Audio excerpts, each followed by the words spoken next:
Hey everyone, welcome to Tim's Vinyl Confessions. I'm Tim Derling, and I have a very special guest with me, John the Music Nut. Hello, John. Hello, Tim. Great to see you. Great to be here. John has been a guest on before, although I think this is the first time it's just us. Correct.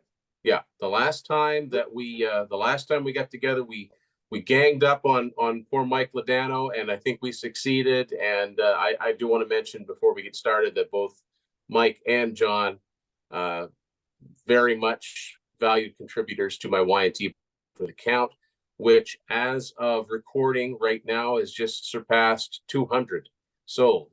So Nice. Excellent. I don't know what that is, but it's a nice looking figure. You know what I mean? I don't know what that is in the book world, but I certainly appreciate it. And yeah, so Pleasure. yeah, get that out of the way. We're going to do a top 10 list. People like these top 10 lists. I like doing them. And John was willing to come on and talk about probably what the definitive Southern rock band. Maybe some might argue the Allman Brothers, but I mean, Lynyrd Skynyrd for most people is one of the first bands that comes to mind when you say Southern rock. Yes, like I'm a bigger Allman Brothers band fan, but to me, the Allman Brothers were more of a musical melting pot than Lynyrd Skynyrd because there were a lot of different influences with the Allman Brothers. But with Skynyrd, that's Southern rock. I mean, I'm not saying they didn't have a little diversity to their sound. They certainly did. But if you listen to the radio and you talk to Southern rock fans, they'll tell you Ronnie Van Zant was an amazing songwriter, and that original Lynyrd Skynyrd lineup. I mean, they were fantastic, fantastic albums, and that's Southern rock. Like that's the most played band in the Southern rock genre. You can Yeah, definitely yeah, say for that. sure, for sure. Yeah, it's interesting. Like I'm not a diehard, but you know, I got into Leonard Skinner back in I'm gonna say 92. 92 is when I got into a lot of classic rock bands. That's I call it my classic rock renaissance. So I got into Queen that year, right? Got into Okay. Queen in a huge way, right? And I got into Kansas. That was huge too for me. And then I Okay. got into Zeppelin and Purple and Skinner were one of those bands. It's like, okay, who do all the bands I like talk about and you know hear them reference and stuff like that. So yeah, um, so I got a top 10 list, and hopefully you do too. And Oh yeah. mine's quite a weird one. I'm wondering what similarities, if any. I will say right now, Sweet Home Alabama and Freebird are not on my list because No. Nope. you know why would they be? I mean, it almost goes without saying, right? Yeah, Great songs, but we've heard them too many times. tad overcooked. Yeah. Yeah, Um, exactly. so let's get started with your number 10, John. Okay. Thank you, Tim. Now, how I got into Lynyrd Skynyrd was probably when I was 14 or 15. And I was a member of the RCA Music Club, later BMG. And I bought this bad boy, Golden Oh yeah, Platinum. yeah. And this was definitely my gateway, along with classic rock radio, WECX Rock 107 out of Scranton, Pennsylvania. And I have a vinyl confession I have to make, Tim. I Oh am a I am a CD guy. yeah. You see the rack of CDs behind me, and there's CDs and boxes all over this room. More than 90% of the stuff I own musically is on CD. I have no CDs by Lynyrd Skynyrd, but I have this on cassette, and I have a few of these on vinyl. Cool. And my friend Jim McGuire, longtime friend of mine, he gave me these about 9 years ago because he was just cleaning some stuff out. So he built my Lynyrd Skynyrd vinyl collection, and That's most of the stuff I'm going to talk about is on these albums. So That's great. Yeah, Golden Platinum is Golden Platinum is the first thing, the first not album, but whatever, the first full length thing that I heard from them because my buddy Chad had it. And you know, I mean at the time it sounds funny now, but he's like, you gotta hear the end of this song Freebird, you know. I'd always heard of it, but I've never heard it. And we may have driven a little too fast as that guitar solo kicked in. It's the live version too, That right? long live version. Yeah. Oh yeah. So my number 10 is from Street Survivors. No, this is not the original pressing, because we know what the original pressing looked like, and they had to take that off of the shelves because this came out 3 days before Yeah. plane crash where we lost Ronnie Van Zant, Steve Gaines, and Cassie Gaines. So the song that I'm choosing is I Know a Little. Yeah. Which Poison shamelessly ripped off in 1990 for Unskinny Bop. If you listen I never thought about that before, but you're right. That fast little guitar lick. Yep. Wow. Yep. I mean, Bret Michaels would never deny being a fan of Skynyrd, but I never would have put that together before. Here on WEZX, they would play parodies of songs sometimes, and somebody parodied Unskinny Bop, and they changed the lyrics to Unskinny Bop is I Know a Little, and they would play that guitar line over and That's over again. Neat. Wow. Yeah. That's cool. That's why I do these shows with other co-hosts. I learn things, or Yeah. I get revelations that I never would have gotten before. Yeah, I Know a Little's a fun shuffle. Absolutely. Yeah. So this was a song that Steve Gaines brought to the band. One thing when Steve Gaines came in on Street Survivors, he took the load off of Ronnie Van Zant as far as the songwriting went. There's a lot. He's got a couple solos on here, a few co-writes with Ronnie. Because in my opinion, by Give Me Back My Bullets, I think Ronnie was getting a little tired because there were still some killer songs in there. One that's going to be on my list, but there was a lot of other stuff that wasn't up to par as those first two albums. But I Know a Little is just a kick-ass, great shuffle. It's pretty fast-paced shuffle. I believe this was a single too. Wait, I believe it was. I could be wrong, but it was on Gold and Platinum, and that's where I first heard it.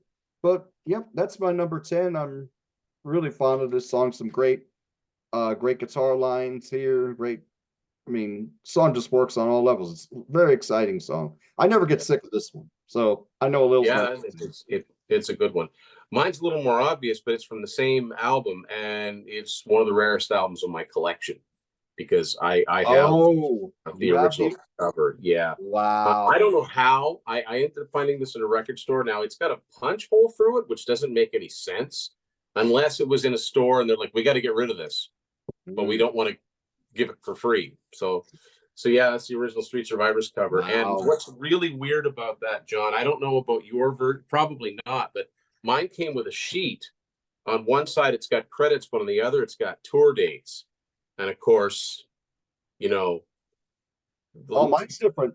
Tour dates never happened, eh?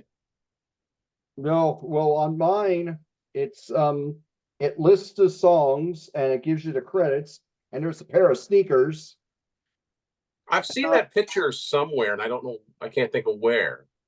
Yeah, I'm not sure. I've seen that on something. Maybe it's inside of a compilation, but yeah, this has the credits and the band members and the thank yous. But yeah, it's 77, 78 tour dates. And what's interesting is because I saw Lynyrd Skynyrd once in '98. They played in Moncton, New Brunswick, which is about 3 hours away from me.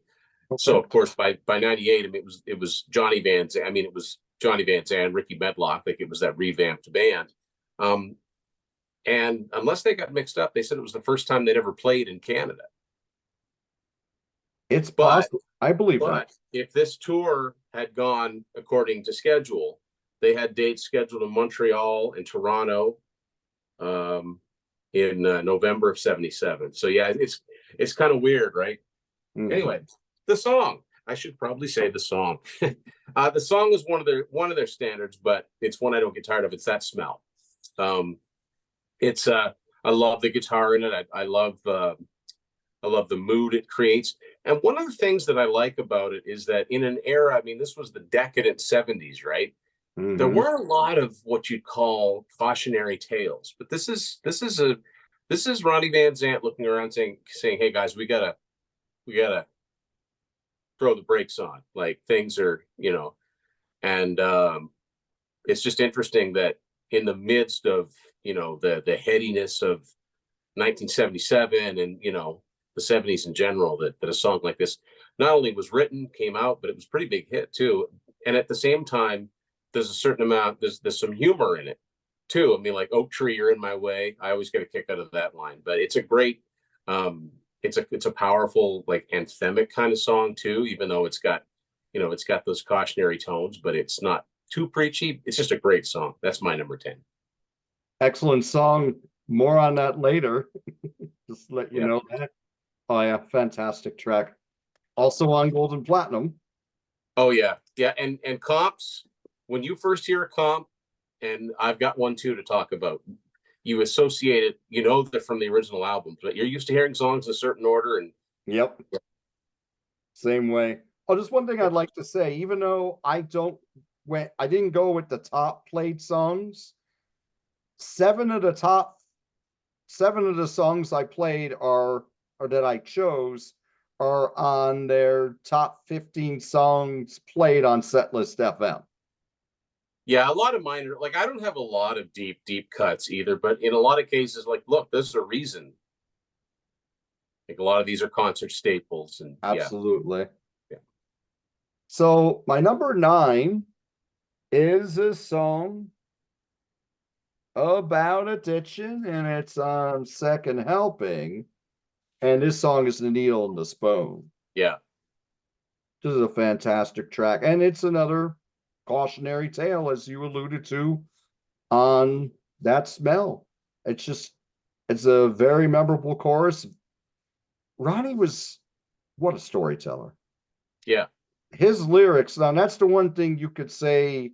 I mean, as much as I love the Almonds, Ronnie was one of the best storytellers there ever was in music, period. Yeah. I mean, this is a fantastic song, very memorable one. I don't think they play this live like they used to, but very strong track. And I know we've talked about this on other shows, back when your AOR stations played more of a variety, you heard this song a lot. And that's going to be kind of a theme with my list, because I remember when they played a lot of different Skynyrd songs, not just the ones that you hear all the time now. Yeah, the classic rock playlist got way pared down. Exactly. So a song like Needle and the Spoon, I've loved that song since I was a teenager. Excellent track. It's my number 9. It's from Second Helping. Now, oddly enough, and this is just a coincidence because it's a fine album, I don't have anything from Second Helping, which is weird. That's kind of an interesting thing. I didn't realize it until I made the list, and I kind of fine-tuned the list, and I was like, okay, I got to get some props out. I'm like, there's nothing from Second Helping. So I do want to give a nod to slightly more modern era Lynyrd Skynyrd, because I do think that Johnny does a good job. I mean, it's a thankless job. No one's, you know, he's not going to make everybody happy. One thing that I'm not the biggest fan with modern day Skynyrd is that at a certain point they started to sound a little too country for me. But when they first got back together, they were still very much Southern rock. So I'm going to go to this album, The Last Rebel, from 1993. This was the second of the 2 albums they did on Atlantic Records. And I'm going to go with the closing track on here called Born to Run. Nothing at all to do with Springsteen. Right. It's a Skynyrd anthem, you know, and you know, yeah, Ronnie was like a not a street poet, but he was your down home poet. I mean, he told these relatively simple stories, but he had a way of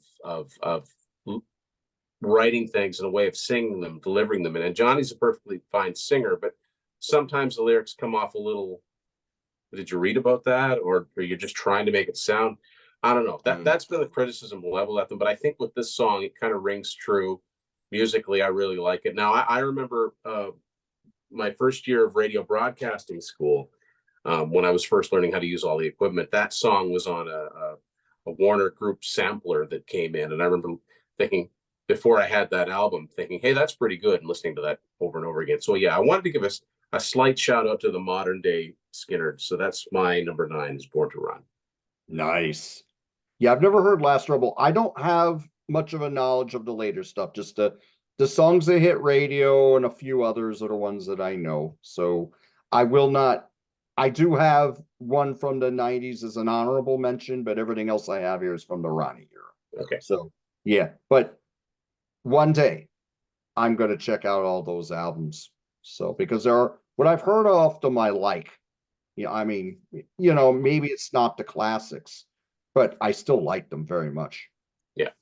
Yeah. So my number 8 is from Give Me Back My Bullets, and it's called Searching. Yeah. This was also on One More from the Road. Yeah. This is just a very slow, like a great guitar line in it. Very strong delivery here from Ronnie, very mid-pace. It's similar to a song that I'm going to talk about later that I like more than this. But Searchin' is my favorite song off of Give Me Back My Bullets. I think half of that album is pretty strong and the other half is okay. But Searchin' is my number 8. Cool. I think it's funny you mentioned that by that time he was kind of getting tired, and I think the public felt it too, because where their first 3 albums were all platinum or double platinum, that one stalled at gold. So Yes. it's kind of interesting. So I mentioned my friend Chad before and listening to Gold and Platinum, and one of the first things that he picked up, and we drive around everywhere listening to music, and before the internet, we really didn't know what to get, but he, the truck stop tapes, right? The real cheap ones. He bought a cassette of this compilation called Best of the Rest. Now, this came out in 1982, and I guess it's sort of a companion to Golden Platinum. It's only got 8 songs on it, but it's basically songs that didn't make Golden Platinum but were still considered to be good songs. And as it turns out, 1, 2, 3, 3 of the songs on here are on this list, and I first heard them on this compilation. But the song that I'm going to mention as my number 8, I guess. Yeah, my number 8 is the second track in here called Gotta Go. Okay. Now that song and the opening song here, I've Been Your Fool, we didn't know this at the time. They were recorded, I guess, for the debut, but not used. And they're both really good songs, but Gotta Go's got a really cool guitar. And we listened to this cassette a lot driving around. So that riff just stuck in my head. And sometimes, given that I don't listen to Skynyrd all the time, sometimes I'll get the riff and I'll be like, I know that's Skynyrd, but which song? So I had to go and listen to a bunch. It's that song. I really do like that song. So that's my number 8 is Gotta Go. Kind of a deeper track. Definitely. Good choice. Now my number 7, this would probably be, if I was to say like the most popular of my 10, it would be amongst them. This is from their debut, pronounced Lynyrd Skynyrd, and it's Tuesday's Gone, which they still play live to this day. Tuesday's Gone, wonderful song. Al Cooper produced this album. He actually had a lot with them getting signed MCA, I believe. And the Mellotron on here, as it gives us this timeless feel. I love those slow slide guitar lines on here. It's just a great track. And you have the piano line. The pianos from Billy Powell really accompany the Mellotron here very well. Yeah, this is one of their popular songs that I've never gotten sick of, and I can still listen to it. Metallica remade it, introduced it to a new generation on Garage Inc.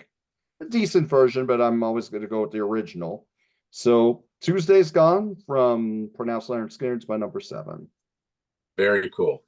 Thank you. Yeah, it's funny because it's funny that the order that you hear things in, and not Metallica in this case, but in '91, I'm still a big fan of the album when Richie Sambora put out "Stranger in This Town," his first And that title song, that's Tuesday's Gone. It's the same chords. That's true. I love that album. I think that's where he got, I think that's subconsciously, maybe. I think that's where he got the melody to that. It's been used in other places too, but when I first heard Tuesday's Gone, and I'm like, hey, Mr. Can you tell me? Wait a second. Yeah, great album. That's a subject. I gotta do a show talking about that album. That's an overlooked album. Well, you know who to talk to. I love that album. Excellent. Okay. So my number 7, I'm gonna go back to an album I've already mentioned before, and I have to do this at least once.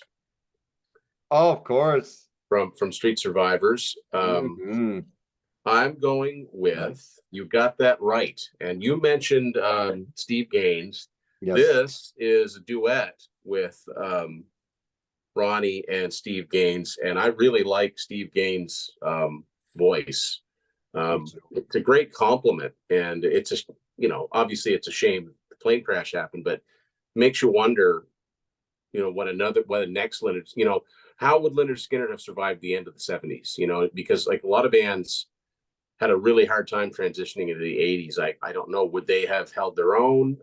It's hard to tell, but I really like You Got That Right. And when Ricky Medlock joined the band, he would sing Steve Gaines' part. He's a perfectly good singer too. So that's my number 7. Excellent choice. I believe that was a single. Yes, it was. The second single. Yeah. That was the second. I don't think it charted, but it was a single. Yeah. Okay. Yeah. Excellent song. Now my number 5. I'm sorry, my number 6 is also from Pronounced, and this is the opening track.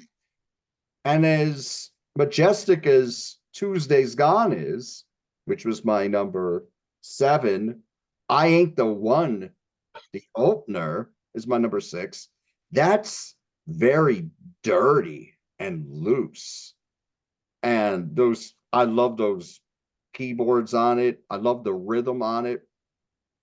Ronnie sounds confident from day one. From the first song, he already had his mojo down. He had his swagger. There's another great story song. Yeah. Excellent, excellent track. On One More from the Road, it's one of the highlights of that album, I believe. They play it with a lot more conviction.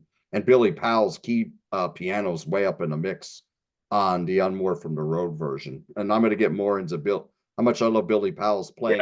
Yeah. Billy was a secret weapon. Actually, you just made me think of something, John. Yes. Poison were such fans of Lynyrd Skynyrd, and I'm a big fan of the Native Tongue album. I am too. And Billy Powell plays on a couple tracks in that album. I never knew that though. Yeah, he plays on. I'll tell you, Suffer Some, maybe. They went maybe. Oh, I hate this. It went right into my head. Normally, I could spout them right off. Seems to me one of them was. Now all the song titles are gone. He's on a couple of tracks. He's credited on a couple of tracks on Native Tongue. So. Well, there was Piano on Stand, which was the first single with that. I don't think it was Stand. Hold on. This is good. You just sit tight. This is live, folks. There's nothing. This is live, very live. Just to let y'all know, folks, I have the cassette too, but it's not in a rack here. It's in a box back here, so I ain't gonna try to. Let me see. And again, everything is printed so small in these. Right. Never used to be small. You know what I'm saying? Tell me about it. And even with glasses, I can't read it. Yes, Billy Powell, piano on "Bastard Son of a Thousand Blues" and "7 Days Over You." Okay. 2 great songs. I really like this album. But yeah, that's the one and only Billy Powell with his piano magic. Nice. I didn't know that. There you go. Another. We both had little tidbits about Learning the Blood album. They both had to do with Poison. How when we're talking about Lynyrd Skynyrd, how weird is that? Exactly. Yeah. So, yep, I think the one is my number 6. Excellent track. And another one that I never, ever get sick of. And that's from Pronounced. Cool. So the next one is another song that I first heard on Best of the Rest, but it originally hails from, I must really like this album. I've got 3 songs from it. Nothing Fancy. Third album, 75. And the song Doesn't sound like a song I'd like, but it rocks. I'm a country boy. Ah, Like they always have the coolest little guitar licks, and everybody thinks they can play them, and nobody can play them right. Because I've tried, and I do not know what they're doing. It's almost like learning how to play Aerosmith songs. You got to have at least 2 guitars. You do. Yeah, I'm a country boy. That's one of those ones that just I bob my head when I hear it. Yeah, that's a very strong track off that album. That was one I was thinking about. Yeah. But Nothing Fancy will be represented by me shortly. But my number 5, and we were talking about Billy Powell. This is from Skynyrd's First and Last, and it's also the last song on the original Gold and Platinum, which was a 2 LP back in the day. Yeah. And the song's called Coming Home. Yeah, good one. Wow. Billy's piano on here is spectacular. The slide guitar playing on here sounds a lot like the Almonds. Yeah. You close your eyes, you're almost thinking that it's Duane Allman or Dickie Betts on there. But a lot of the stuff on that album was pre 1973, right? Right. And so they would have been, I'm sure, highly influenced. Yeah. Trying to find their sound, Yeah. So, but with Ricky Medlock on drums, some of those tracks. Yeah, exactly. That's true. Yeah. And but Coming Home is another one I've always loved. They always had a knack for that slower track, and this is one even though it's on Gold and Platinum, I wish it got a little more love than it did, but I mean, Billy and Alan and Gary really steal the show on here with their playing, and it's a great vocal from Ronnie as well, even though the vocals are kind of on the sparse side. But excellent track, Coming Home, number 5 from Skynyrd's First. That's very cool. Very cool. Thank you. So the next one is there were 2 good albums that came out in the 1990s called Endangered Species. And I'm going to talk about a track from the first one from 94. This was essentially Skynyrd's Unplugged album. Yes. This and speaking of the Allman Brothers, this is the only one they put out that was on Capricorn Records. But in Canada, I don't know about anywhere else, but in Canada it was distributed by I don't know if you can see that. It says Columbia. So it's distributed by Sony in Canada. Yep. So it had good distribution. It was easy to find. Now, this mostly they're acoustic versions of previous songs, but there are a couple of new things on here. Like they cover Heartbreak Hotel, but the song I'm going to talk about is the only other original on here. I could be wrong about that, but Good Luck, Bad Luck. Yeah, this is a nice.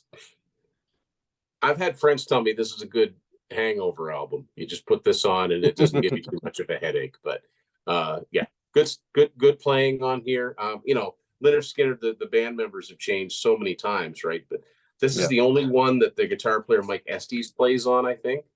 And I think, if I'm correct about this, it's the last one Ed King played on, because he wasn't able to, I don't think, after that. So that is my number 5. Good Luck, Bad Luck. Nice choice. All right. Now we're going to go to Nothing Fancy for me. And I found it on this album. And I don't know, maybe you talk to me in a year, this might be higher. This is my number 4, On the Hunt. This is the song I was saying Searching sounded a little bit like. I love this groove. I love the guitar solos in this, not only during the main solo, but in the ride out too. There's a second part of this song where they go into this different guitar line, and it's magical. I think it's fantastic. But On the Hunt, I love. It's got this slow groove to it that really works. I can never get sick of that. I can listen to that groove for like a half hour and not get sick of it. But excellent track from Nothing Fancy, On the Hunt, my number 4. More on that later. All right. My number 4, once again, first heard it here, but it's from here. Okay. Double Trouble. All right. Very good. Like that cool little guitar line, and then the ride cymbal comes in, and some of Ronnie's best lyrics, the this old boy just don't fit, jump in a rose bush and come out smelling like shh. Yep. Yeah, it's really, really catchy. It's a short little song. I think it's only 2:48, short little song. Okay. But yeah, it's always been a favorite of mine. So that's my number 4's Double Trouble. TROUBLE. There you go. Yeah. Nice quote of Alan Jackson there too. You gotta love that. Is it Alan Jackson Alan or Jackson. Travis Tritt? Oh, thank you, Travis Tritt. Early 90s country, you know. I Right. get them mixed up, even though Alan was wearing a hat and Travis wasn't wearing a hat. That's Travis, right. He didn't wear a hat, did he? yeah, him and Marty Stewart, they did the No Hats tour later That's on. right. Yeah, yeah. Yeah, Wow. I mixed them up. Cool. Yeah. So, number 3, Tim mentioned this earlier. From Street Survivors, that smell. If I could be wrong, but I believe that Ronnie wrote this about Gary Rossington. I think so. I think that's Yeah. right. And because I think Gary actually did run into an oak tree with his Cadillac or something. Exactly. But So number 5 most played song, according to Setlist FM, is That Smell. This is a song you still quite hear, but again, another great storytelling song. What I really like about a lot of the songs on this album is, well, you have Cassie Gaines in there, and they brought in another dimension with those backing vocals. Yeah. In addition to Steve. So that took them. And when we were saying before, what could they have done? Because this was a creative comeback for them. yeah. And where could they have gone from here? Now, maybe they would have went a little more like 38 Special did. I'm wondering about that because I mean, obviously you got the Van Zant connection, and I mean, I love 38 Special, but they transitioned very smartly into the 80s, but and I think they did that better than they did their Southern rock in the beginning. But would Lynyrd Skynyrd have done that? I don't know. Some bands could do it, some bands couldn't. Molly Hatchet couldn't do it convincingly. No. You know, when they tried to go all keyboardy and electric drums, it sounds really bad, right? It sounds really dated. I agree. And we were talking about Ricky Medlock before. I felt the same way about Blackfoot. Yeah, yeah. Yeah, because when they did Strikes and Marauder and Tomcat and like that heavier Southern rock, that worked like a charm. But then when they went to Siogo and Vertical Smiles and they add the keyboards, they were indistinguishable from a lot of other bands. Well, they didn't sound like themselves anymore, right? There was Not that anymore. crisis. Nope. Yeah. No more. Yeah. So yeah, but That Smell, fantastic track. Still do it live. It's my number 3 from Street Survivors. Very cool. Thank you. My number 3 is one that you've already mentioned, from the debut, pronounced Lynyrd Skynyrd. Okay. And it is I Ain't the One. And that's a song that I can remember distinctly them doing when I saw them in concert, like Ricky Medlock right at the edge of the stage, just like with those stops and starts. Yeah. I love that riff. And you're right. I mean, you know, yeah, it's not the first song they ever wrote, but first song in your debut album, and talk about like but Ronnie Van Zant coming in making a statement like this guy sounds like someone you did not want to mess with. Nope. It sounds like he'd just as soon, he'll buy you a beer or he'll crack a bottle over your head if you cross him. That's right. So yeah, I Ain't the One. I like that's when you said that, I'm like, yep. I'm there with it. Yeah, great song.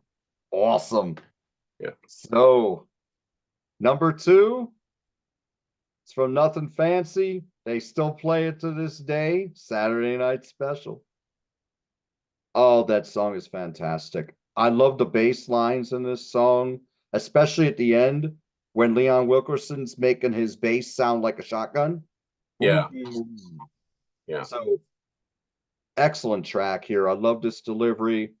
This Saturday Night Special, but it's a song that talks about the dangers of guns.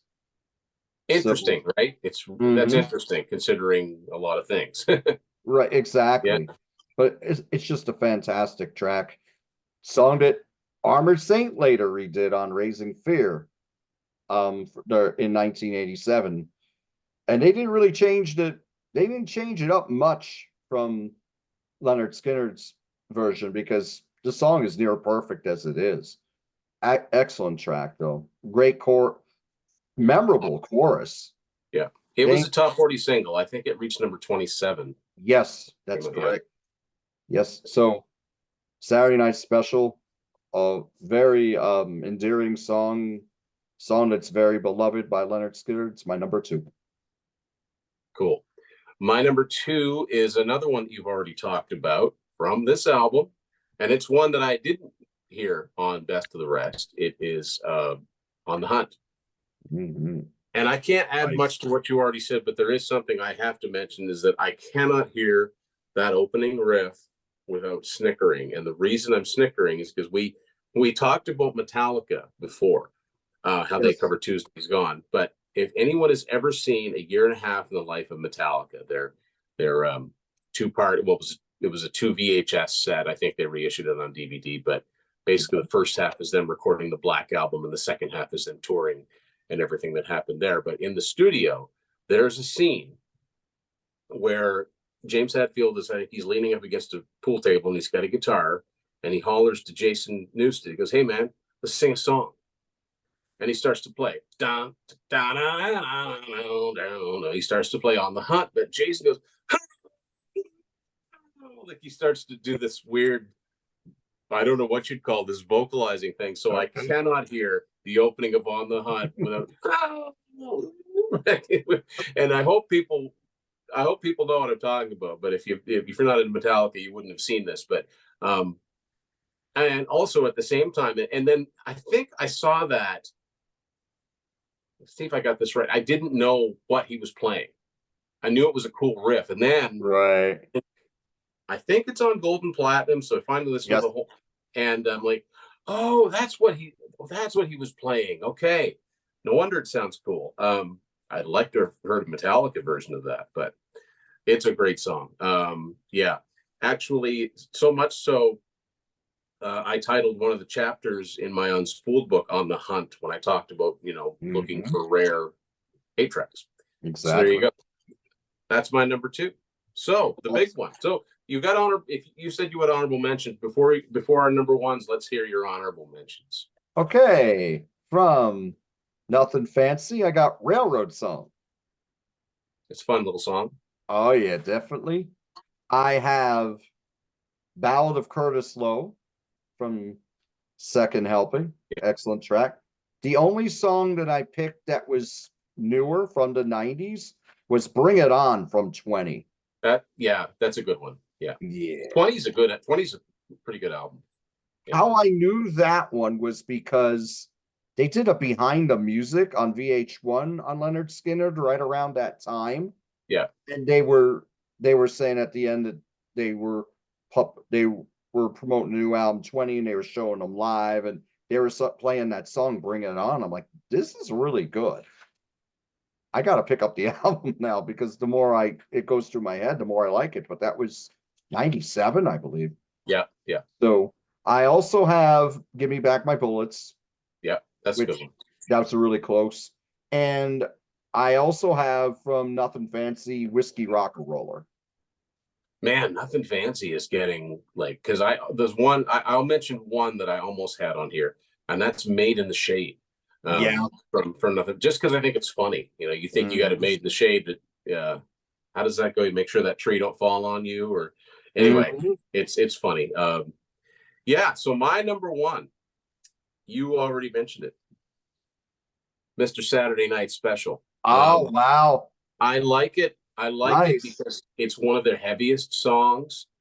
It's straight. It's one of their most straightforward rock songs. There's not a lot of that southern twang in there. It's just a great riff and that great military sounding drum beat. I like the lyrics. I like the story. It lyrically, the verses, it kind of reminds me of AC/DC Jailbreak, that whole thing, and very similar actually. Jailbreak's almost like a sequel. lyrically. Tesla do a great version of Saturday Night Special on Reel to Reel Volume 2. They did Okay. 2 covers, just some really good choices for covers. And I mean, Jeff Keith sounds great singing Skynyrd stuff, and the band themselves sound great playing it.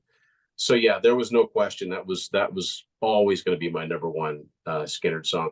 I even like I like it when they do things that are outside of the box, and I think it's right before the final verse when the riff comes in. There's even a synthesizer that comes in, which it sounds like it would be out of place, but it sounds really cool over top of that riff. So Right. there you go. I think we had what, three songs the same.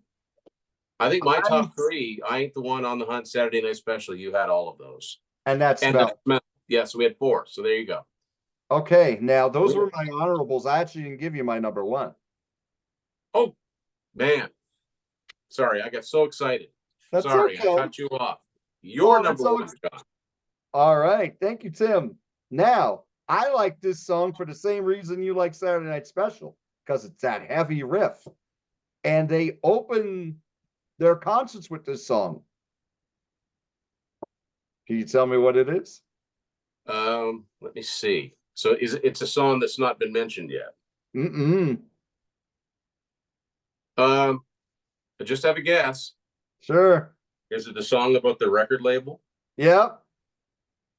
Working for Also MCA. another one that's on Best of the Rest. First time I heard it, and I laughed. We would listen to that and laugh so hard. Like, who writes a song about their record label? Yeah. In the song. But you're right. Dun, dun, dun, dun, dun, dun, dun. It's a great riff. Absolutely. Yep. Yeah. Oh my gosh. Yeah. I saw them in 13. It was a 40th anniversary. It was a co-headline with Bad Company, who were also doing their 40th. Love to have seen that. Oh, it was a great show. Yeah. And then last year, they did a co-headline with ZZ Top. Yeah. And both times, I think they've been doing this for a long time. They've been opening with Working for MCA. I mean, what a song to get you into the show. Which is funny because they haven't been on MCA for. There's practically no such thing as MCA anymore. It's all been gobbled up by Universal. But exactly. But that's another thing about this band and about Ronnie Van Zant. Very few bands could get away with that. Mm-hmm. With that sort of wink and a smile, and like, what are you guys talking about? Oh shucks, it's just a song, right? But it's gonna make lots of money working for MCA. Like it's yeah, I love it. Yeah, it's really funny. I can only think of a couple other examples. Like Queen have "Let Me Entertain You," where the lyric goes, "With Elektra and EMI, we'll show you where it's at." That were their international labels, and then of course at EMI, but that was not a. That's when they were off that label. But great choice, working for MCA. Sorry, I couldn't wait to get mine out. But yeah. Oh, it's all good. But I thought of another song about your record label about record. Yeah. What about Graham Parker's Mercury Poisoning? Mercury Poisoning, yes. Holy cow! Like that's one that went over my head. Because after a while, I'm like, oh, wait a minute. Well, yeah, and then it's not a song, but Megadeth called their best of "Capital Punishment." Yep, there you go. So I guess it's not unique, but there's no one's done it with as much as much of a wink, and yet took a lot of balls to do that. It did. It's only their second album. They're practically they're just a baby band, right? And here they are writing a song with their label. So exactly. Yeah, very cool. Very cool. So thank you. All right. Well, John, thank you for doing this. This was a lot of fun. It's been fun revisiting this, and have to get you on to do something. We'll get you on again for something for sure. Thank you. Where are you going to? Where can people see you? Because you pop up everywhere. Oh, thank you, Tim. I'm on a lot of different channels, but every week on Wednesday nights at 8 p.m. Eastern Standard Time, I'm on My Music Corner with our good friend John Clauser. Yep. And right now we are doing a series we are calling Year of the Priest. Yep. So we will be working on this through sometime in June because that'll gonna take you a while. Yeah. It's going to, because we're on Sad Wings is playing Sad Wings of Destiny, their second album's playing tonight. We're gonna go through all the studio albums and a couple live albums and a few other things as well. And so I'm on there. I'm on the Contrarians. I'm on Grant's Rock Warehouse, Rock Daydream Nation. So yeah, we got a lot of stuff lined up. I just one more thing I like to talk about is I did my first show with Curlis Mania, who's Tom Curlis, also known as Gracious Host on the Contrarians. We talked about our 5 favorite albums by Joni Mitchell. So that Awesome. came out. Thank you. So that came out a few days ago. So yeah, I've been busy making a lot of appearances and talking about a lot of different stuff. Look for John wherever fine podcasts are found. Thank you. So there you go, folks. What are your favorite Lynyrd Skynyrd tracks? List them below in the comments. Thanks for watching, everyone, and thanks for everybody who supported my books. And yeah, you can find me on the Contrarians and Grant's Rock I almost said Work Warehouse, Grant's Yeah. Rock Warehouse, and yeah, Sea of Tranquility. Even that was awesome. But yeah, Absolutely. tune in, 2 new episodes every week here on TBC, and we will see you later. Go listen to some Lynyrd Skynyrd. Absolutely.